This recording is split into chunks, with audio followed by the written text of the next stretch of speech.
vincere la partita. Abbiamo trovato anche un portiere che ha fatto alcuni interventi sopra le righe.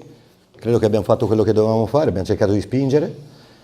Abbiamo giocato contro una buona squadra che si è chiusa molto, a tratti anche bene, a tratti anche uscita con il loro gioco.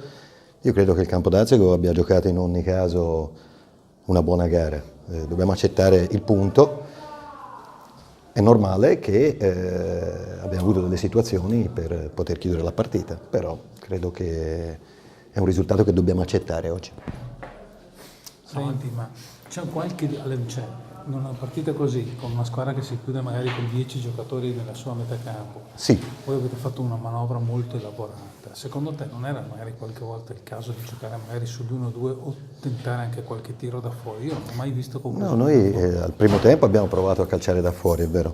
Loro erano molto chiusi in mezzo al campo, perché giocando col loro modulo è normale che ci lasciavano più spazio sugli esterni e noi è lì che dovevamo entrare ed è lì che siamo entrati ed è lì che abbiamo avuto le situazioni per fare gol, per cui sapevamo che la partita era questa. Alla fine c'era un attimino più spazio, che Raimondi magari è riuscito anche qualche volta a girarsi e a costruire gioco. Obiettivamente non abbiamo calciato molto da fuori. È anche vero che l'avversario, soprattutto centralmente, era ben fornito, per cui ci lasciava questi spazi esterni, questi 2 contro 1, che noi abbiamo sì sfruttato, ma poi non siamo riusciti a concretizzare del tutto.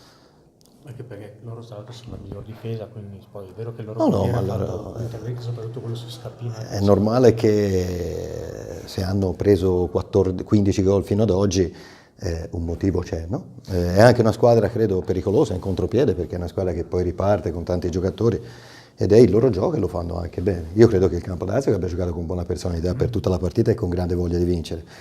Poi è normale. Credo che abbiamo rischiato anche poco rispetto a quello che abbiamo attaccato poi alla fine.